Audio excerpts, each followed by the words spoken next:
No, I don't know about that, but... What's your name? James. I'm Stephen. Hi, Stephen. How you doing? So I just want to ask people around here, what are their beliefs and why? Because I see them come to Speaker's Corner very strong in their beliefs. Some people are questioning and some people are just interested. Sure. So, and you, what's your story? What are your beliefs? I'm an atheist. I've always been an atheist. Always? Always. Okay. I've been a little exposed to religion at times. Yeah. But my parents were not believers. Okay. They didn't put anything on us and make us, me and my brother, we didn't make us... How convinced are you that God does not exist? The thing is, I'm a soft atheist. Yeah. Which means I don't deny God. Okay. I just say there's no evidence. There's no compelling evidence. No compelling evidence? Yeah. And have you read all the holy books and stuff? It wouldn't matter, because if it was a book, it wouldn't be evidence. You never had God speak to you? Certainly not. No? What would convince you that God does exist? Difficult question. Yeah? Because even if I had an incident of somebody coming to me saying he was God, I would probably put it down to delusion or psychosis. If you were God, what would you say to yourself to convince you that you exist? If I was God? Yeah. Well, if I was God, I would know I was God, so I wouldn't need to believe. I would know. No, but what would you say? Just imagine a hypothetical God, yeah? Right. Put yourself in God's shoes for a minute, and you know what kind of mind you have. What would convince you? Well, you need to come down and demonstrate your power.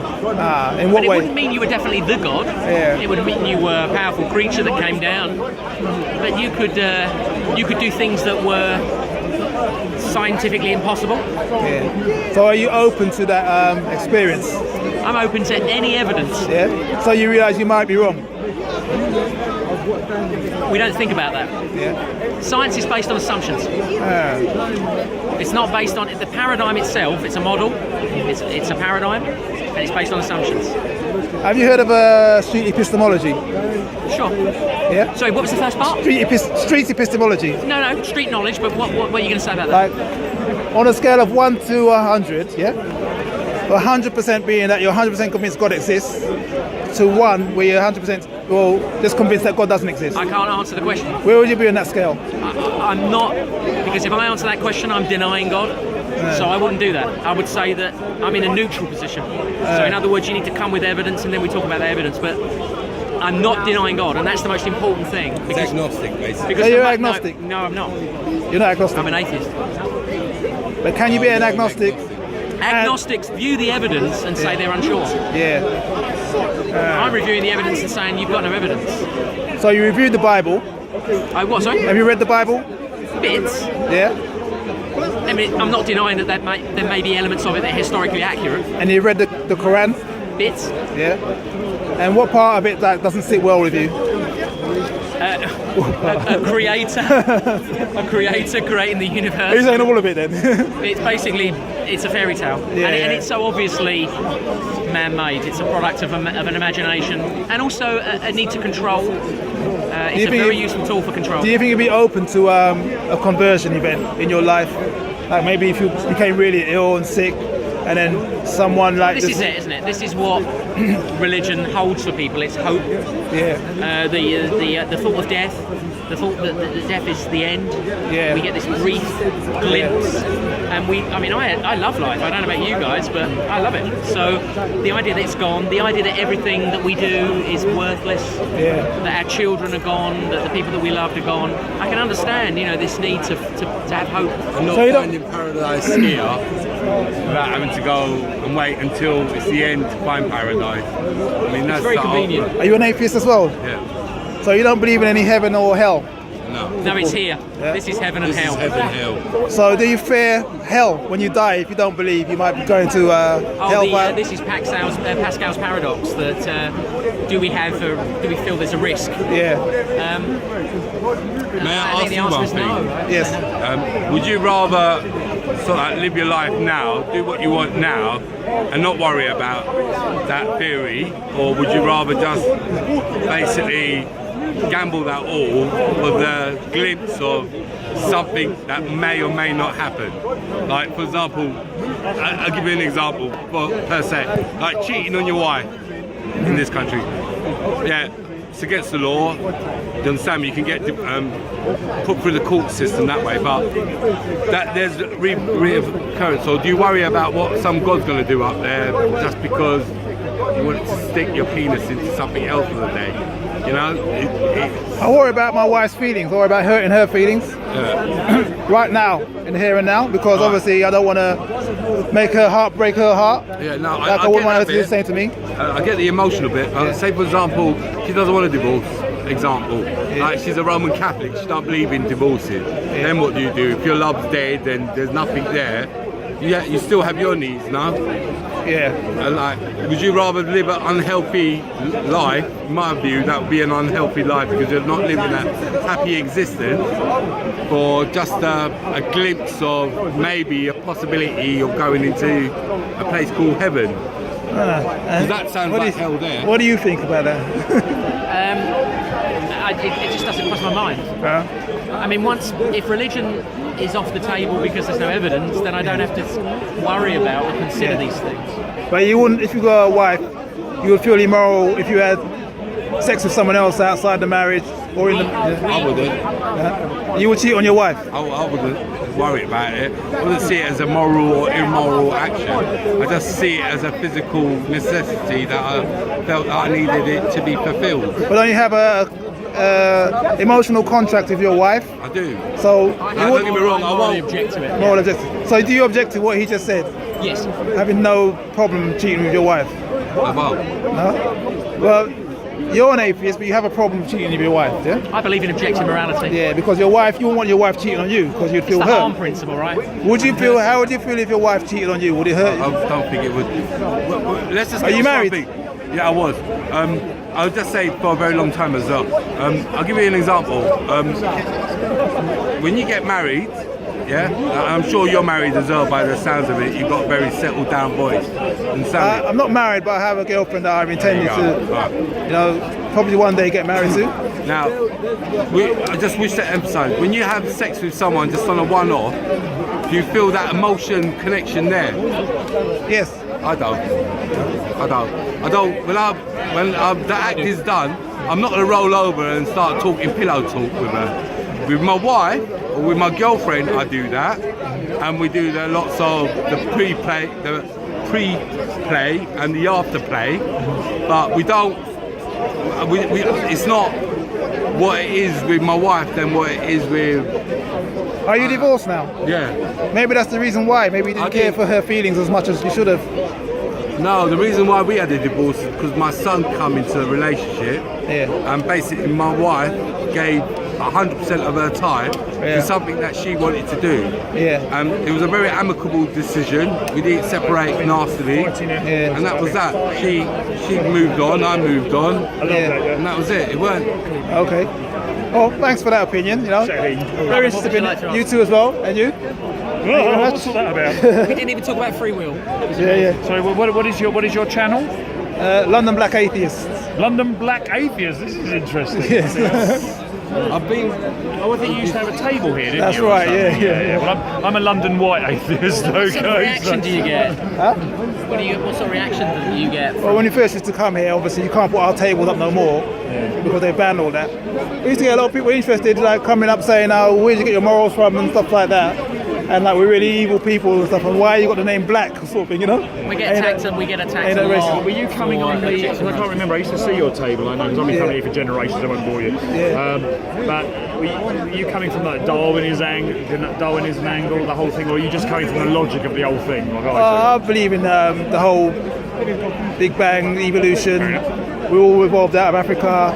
Common ancestry. Books, you, on various topics. Do you believe in free will? Free will? Because it's a denial of science. I'm just curious as to what your position is. To me, they go hand in hand. I would like to say no. Because there's no evidence, right? Yeah. I don't believe in free will. But you have people who are determinists and compatibilists and nihilists. So many different arguments about it. Yes, but compatibilism is really not an argument at all. Yeah. But I'm also the kind of person who say I don't really know 100% convinced. So there may be something more that we discover. So it's a strong delusion. Yeah, it could be an illusion of free will. Which there definitely is. I mean, we feel as if we're making choices, right? Yeah. And one thing, I hate this argument because it makes my head hurt. I think we have free choices, yeah? But the thing is, brother, because we're atheists, Yeah. it doesn't affect us so much. Yeah. But it does affect religious people, because free will is a problem if you've got an omniscient God. Yeah. Because the God knows what you're going to do, so that denies free will. Yeah. I mean, my question has They always don't understand been. it. My question has always been: if you have a predetermined God, Yeah. or a God who's had a predetermination on you, why do you need a judgment day? Exactly the same thing. You've got no free will. No.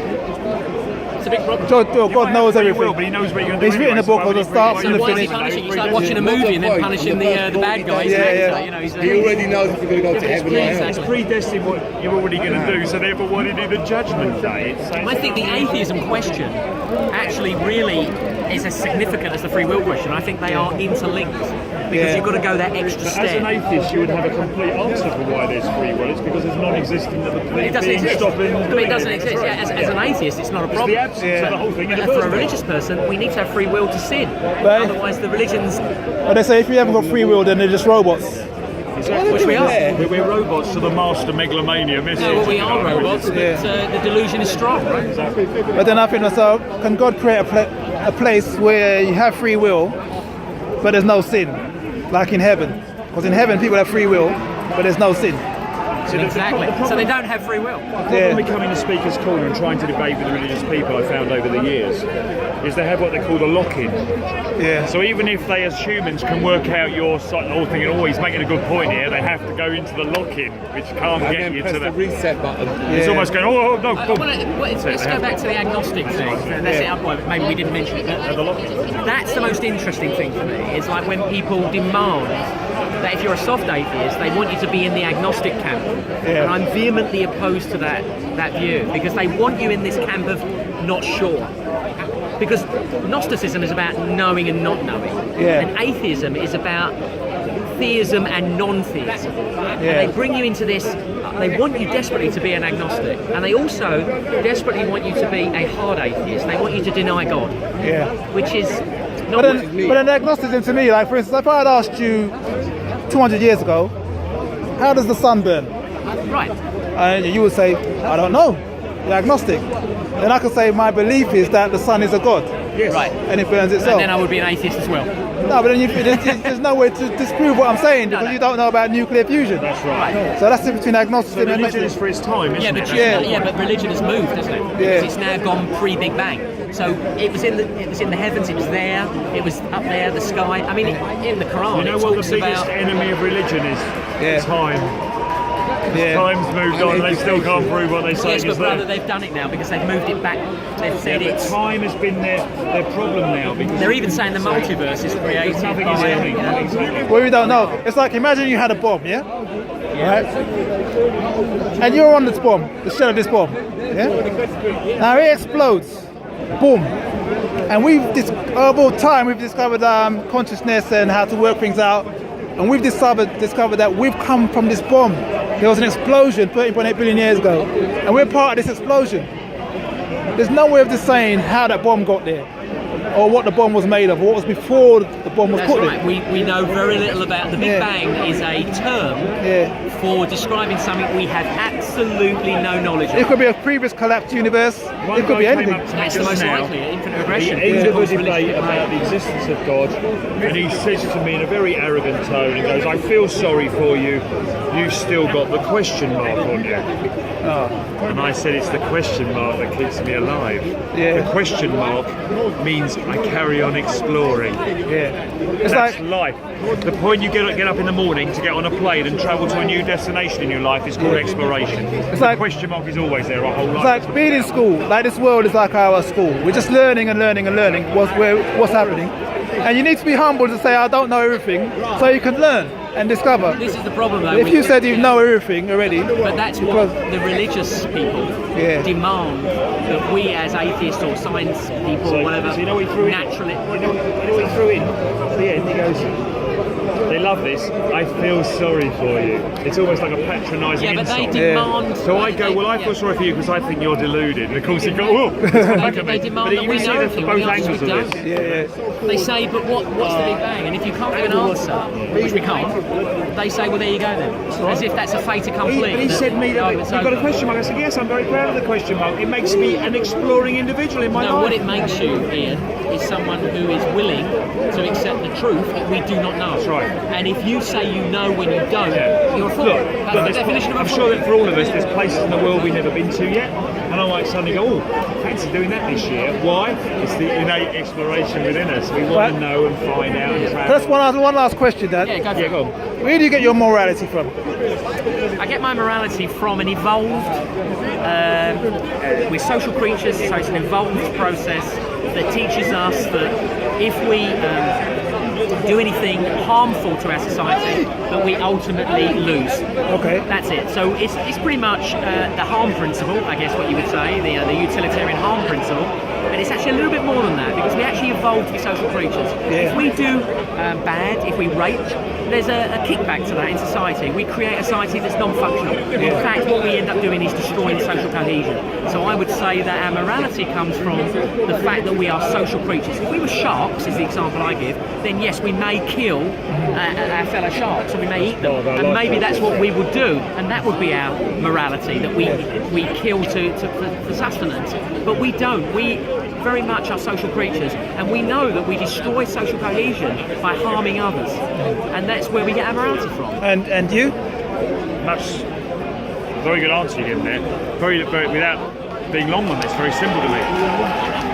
Upbringing, education, life travels experience, interaction with humanity, my own human intuition, and the evolution of society around me changing its mind what is right and wrong. Now, I want to say In one other more words, thing. Yeah. my life experience. I want to say one more thing. People often say about soldiers in war that they do immoral acts. Well, in actual fact, when we studied this, we see that very few people are capable of the act of killing. They really struggle with it. And these are atheists often. Yeah. These are not religious people, and yet they seriously struggle. Even though they know that they are putting themselves at risk by not killing their enemy, they still struggle to kill. And they did some tests in the Napoleonic War on this, the Napoleonic Wars, and they found that soldiers were often shooting over the heads of their enemies. Just going back on the point. So this is an intrinsic morality that we have. I don't think that we trust enough. We're almost insulting ourselves sometimes by doing what I call the lock-in. Because at the end of the day, we have to really, really respect the ability of our human intuition. And human intuition, for example, as we stand here in Speakers Corner today in 2018, has stopped us turning up with blooming swords and goodness like we did in Medi, or unzipping people here. But Ian, that's fine if you're an atheist. Hang on. Yeah, but do you understand what I'm saying? We have evolved as society to decide what is moral in this time and not moral another time. But in simple terms, for me personally, just my life legacy and my parenting and everything else. And do you respect, both of you, do you respect people my life? regardless of their beliefs?